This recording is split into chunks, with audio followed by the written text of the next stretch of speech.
Dan ahibati fillah, ketahuilah ujian yang Allah turunkan, badai yang menimpa kita itu sudah disesuaikan dengan kadar keimanan. Jangan ada yang mengatakan, oh nggak mampu ana menghadapinya. Engkau mampu. Yubtala rajul ala qadri imani atau ala qadri dini. Orang itu diuji sesuai dengan kadar agamanya. Sesuai. Jadi jangan ada yang mengatakan saya tidak mampu. La yukallifullahu nafsan illa wus'aha. Allah tidak memberikan beban kepada hambanya melebihi batas kemampuan dia. Nggak ada ceritanya itu. Kadang-kadang kita melihat ada orang yang dikasih ujian kemudian dia memilih bunuh diri. Ya. Lalu dikatakan dia tidak mampu. Bukan tidak mampu, tidak mau. Ada perbedaan antara tidak mampu dan tidak mau, jemaah. Ketika Allah Rabbul Alamin telah membuat satu keputusan yang dia tidak akan melanggar keputusan dia. La yukallifullah nafsan illa wus'aha. Allah nggak bakalan memberikan beban melebihi batas kemampuan orang, nggak bakalan ada. Jadi ketika engkau mendapatkan badai, musibah yang menimpamu, maka engkau berarti mampu menghadapi. Tapi berat, ya beratlah. Kadangkala ada orang disuruh ngangkat, angkat tuh beras. Berapa? Beratnya 25 kilo. Kata dia, aduh berat, kata dia. Iya berat. Coba diangkat. Diangkat. Berat, iya. Tapi engkau mampu. Ahibati fillah. Badai itu akan datang. Di antara tujuannya tadi udah kita sebutkan. Atau sebab terjadinya musibah itu sebagai ujian untuk mengangkat derajat. Atau sebagai hukuman atas dosa. Dan jangan sok suci. Kita punya banyak dosa. Kalau musibah itu menimpa orang soleh, kita berbaik sangka. Semoga itu untuk mengangkat derajatnya. Kita jangan suudzon sama tuh orang. Oh mungkin orang ini pelaku dosa. Enggak. Kita berbaik sangka. Tapi kalau musibah itu menimpa diri kita sendiri, sebaiknya kita buruk sangka sama diri kita. Sehingga kita beristighfar. Mohon ampun kepada Allah Azza wa Jalla. Di surat Al-Baqarah. Ayat 154, kita baca sampai 156. Allah menyebutkan bahwa badai itu akan datang. Akan datang dan dia akan berlalu. Tinggal kita mau nggak nunggu badai itu berlalu. Dan sepanjang hidup kita, pernahkah kita melihat badai sepanjang tahun? Ada badai Katrina, ada badai apa lagi yang menimpa biasa di Filipina, di Amerika, di berbagai negeri, badai itu datang jemaah. Baca dan cari tahu berapa lama badai itu terjadi. Nggak lama. Nah, kemudian dia berlalu. Apakah kehidupan manusia di tempat terjadinya badai kemudian berhenti? Mereka mungkin mengungsi, mereka mungkin ya ada yang terluka, bahkan ada yang mati. Tapi yang jelas badai itu pasti berlalu. Tinggal bagaimana kita menanamkan keyakinan di diri kita. Bahwa ini turun untuk menghapuskan dosa kita atau untuk mengangkat derajat kita. Tapi apa kata Allah di Al-Baqarah 154, 156? Nah, silahkan. وَلَا تَقُولُوا لِمَنْ يُقْتَلُ فِي سَبِيلِ اللَّهِ أَمْوَاتٌ بَلْ أَحْيَاءٌ وَلَكِنْ لَا تَشْعُرُونَ وَلَنَبْلُوَنَّكُمْ بِشَيْءٍ مِّنَ الْخَوْفِ وَالْجُوعِ وَنَقْصٍ مِّنَ الْأَمْوَالِ وَالْأَنفُسِ والفلوس والثمرات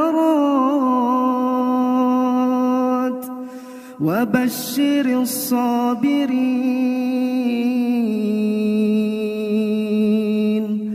الذين إذا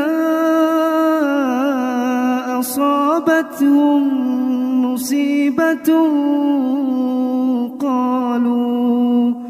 قالوا إنا لله وإنا إليه راجعون أولئك عليهم صلوات من ربهم ورحمة وأولئك هم المهتدون. Barakallahu fiikum. Ahibati fillah. Ketika para mujahidin berangkat ke medan perang, tewas, menjadi musibah yang berat bagi keluarganya. Maka Allah ingatkan, enggak, mereka udah selesai badainya. Jangan dikira mereka mati. Mereka berada di sisi Tuhannya, di rezeki. Selesai urusan dunia. Itu bagi orang yang meninggal di jalan Allah Azza wa Jalla. Oleh karena itu, ketika seorang sahabat yang bernama Haram ibn Milhan, dia membawa surat Nabi SAW kepada salah satu pemimpin qabilah yang ada di Najd. Ketika dia datang, pemimpin qabilah ini sudah memerintahkan anak buahnya. Nanti kalau dia datang, kau tusuk dari belakang. Bayangin. Padahal utusan itu nggak dibunuh. Ketika dia datang, tahu-tahu ditusuk dari belakang, tembus jemaah. Darah itu muncrat di dadanya. Lalu dia mengatakan, Fuztu wa Rabbil Ka'bah. Menang aku demi Tuhannya Ka'bah. Yang membunuh namanya Jabbar. Iya. Dia heran. Dia nggak paham orang ini mati, terbunuh. Tapi dia ngomong, menang aku, beruntung aku demi Tuhannya Ka'bah. Akhirnya dikasih tahu orang ini. Enggak, pengikutnya Muhammad SAW itu ya mereka meyakini kalau mereka meninggal dunia akan dibangkitkan dan akan dimasukkan ke surga Allah Azza wa Jalla.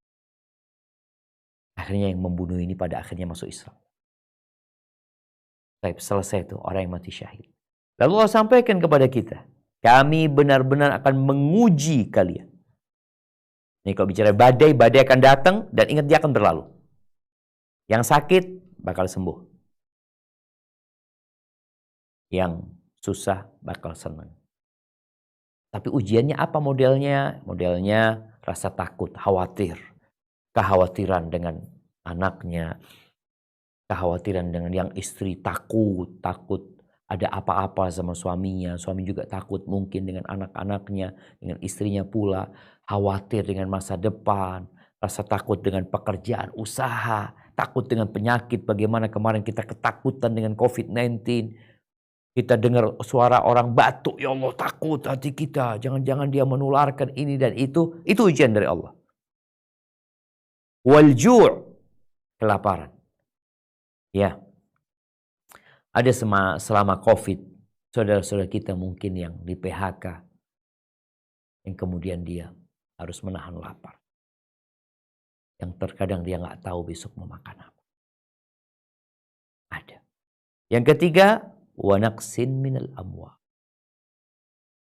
Kekurangan di harta. Dia nggak sampai tingkat kelaparan. Nggak sampai kayak orang-orang yang kadang-kala kita melihat di beberapa benua atau di Afrika kita melihat mereka sampai tingkat ini nggak sampai kelaparan kok.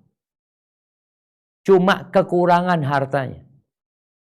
Dari hartanya yang banyak jadi berkurang sampai tinggal sedikit. Tapi tidak sampai kelaparan. Itu ujian dari Allah Azza wa Jalla. Dan Allah katakan kami akan menguji. Wal anfus. Kekurangan orang-orang yang dicintai. Ada yang bapaknya meninggal. Ada yang suaminya meninggal. Ada yang anaknya meninggal. Ya, itu ujian dari Allah Azza wa Jalla. Allah mau dengar engkau ngomong apa ketika terkena musibah. Wathamarat, kekurangan buah-buahan.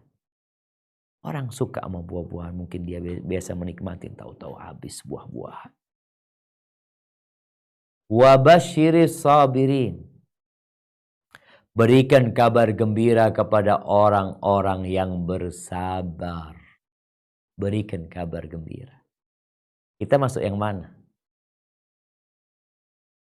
Udah harta berkurang, hidup susah, stres lagi. Gimana mau dapat kabar gembira? Tapi kalau engkau bersabar, orang sabar itu kayak apa sih? Alladzina idza asabathum musibah. Kalau mereka tertimpa musibah, mereka mengatakan inna lillahi wa inna ilaihi raji'un. Kami itu milik Allah. Kita tuh gak punya apa-apa, jemaah. Harta yang kita miliki, usaha yang kita bangun, rumah yang kita beli, mobil yang kita beli, milik kita. Allah kita gak punya apa-apa.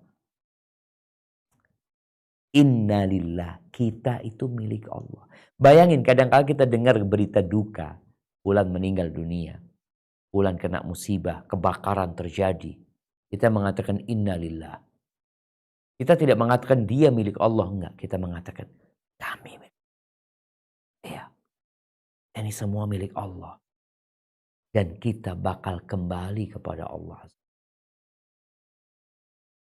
Kalau itu yang kita lakukan tatkala musibah menimpa kita, maka Allah akan janjikan apa?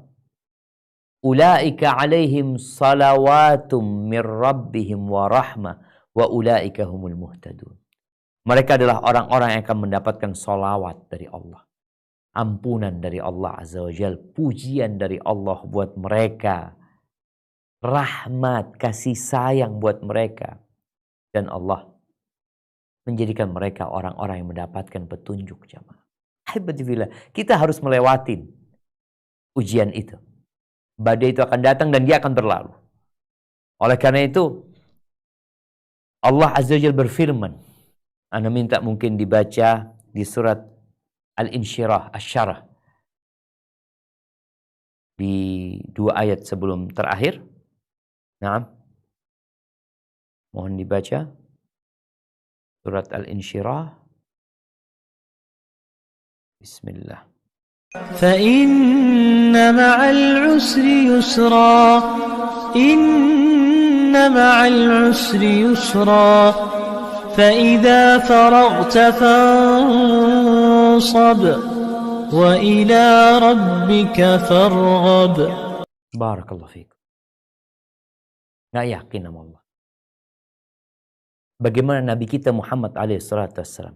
Allah mengingatkan Nabi SAW dengan perjalanan hidupnya. Dia anak yatim. Tinggal bapaknya. Ketika dia masih di perut ibundanya. Ditinggal ibunya ketika umur 6 tahun. Ditinggal kakeknya ketika berumur 8 tahun. Hidup bersama pamannya yang miskin. Kemudian bagaimana beliau bekerja, berusaha. Sampai beliau menikah. Kemudian sampai beliau menjadi Nabi alaihissalam. Allah utus beliau ketika umur 40 tahun. Bagaimana perjuangan beliau. Ditindas, disakiti. Mau orang-orang berusaha untuk membunuh beliau. Dilemparin batu, diusir dari kota Mekah. Kemudian beliau hijrah ke kota Madinah. Balak dan musibah terus menimpa beliau. Perang Badar, perang Uhud, perang Khandaq. Tapi Allah katakan, fa inna ma'al usri.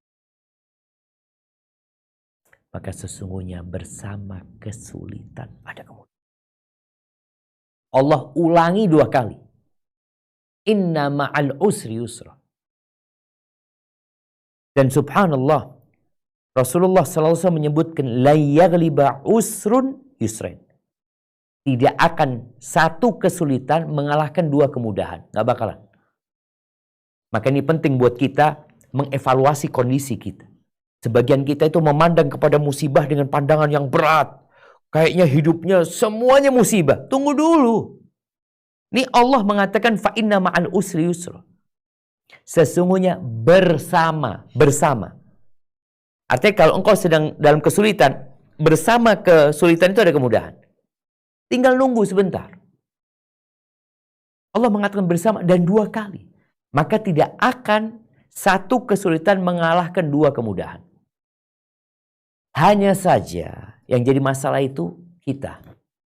Kita itu memandang musibah, lupa dengan kemudahan yang Allah berikan kepada kita.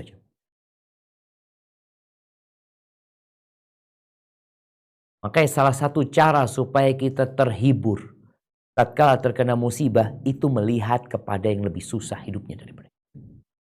Ya. Lihat. Sehingga engkau akan bersyukur kepada Allah Azza wa Jalla. Yang kedua, memandang kepada nikmat-nikmat yang Allah berikan. Kalau engkau dapat musibah dari sisi ekonomi, engkau lihat kondisi kesehatan. Alhamdulillah, jari ana lengkap. 5 jari ana. Ada orang yang sejak lahir gak punya jari. Ada orang di tengah perjalanan hidupnya, kecelakaan, harus diamputasi tangannya. Engkau alhamdulillah. Engkau lihat kepada kedua matamu. Supaya kita bisa melihat, ya Allah, ada orang yang buta. Alhamdulillah, ana ya Allah, musibah ana cuma urusan ini. Cuma urusan ya Allah yang biasalah. Alhamdulillah, ana tidak kehilangan kedua mata ana. Ana tidak kehilangan jantung ana. Maka lihatlah kepada nikmat Allah dan lihatlah kepada yang lebih susah hidupnya dan yakin bersama kesulitan yang sedang kau rasakan sekarang ada kemudahan. Dan ahibati fillah, di semua musibah itu pasti ada hikmah. Pasti ada hikmah. Karena Allah itu alimun hakim. Allah tidak memberikan atau tidak mentakdirkan sesuatu. Kemudian terjadi sia-sia tanpa ada hikmah. Pasti ada. Dan kembali kepada urusan bersama kesulitan ada kemudahan. Abdullah bin Mas'ud radhiyallahu ta'ala anhu. Beliau mengatakan, apabila ada kesulitan yang masuk ke dalam lubang, ya, lau dakhala al-usru fi juhrin. Ada kesulitan masuk dalam lubang. La ja'a al-yusru hatta yadkhula alaih. Kemudahan ini akan masuk maksa. Masuk mendampingi kesulitan tadi. Dan sudah banyak kemudahan yang sudah banyak anugerah-anugerah Allah yang kita rasa. Maka tolong kau bandingkan musibah itu dengan kenikmatan yang Allah berikan kepadamu. Wa in ta'uddu ni'matallah la tuhsuha. Kalau kalian berusaha menghitung nikmat yang Allah berikan, gak bakalan bisa kalian menghitung nikmat.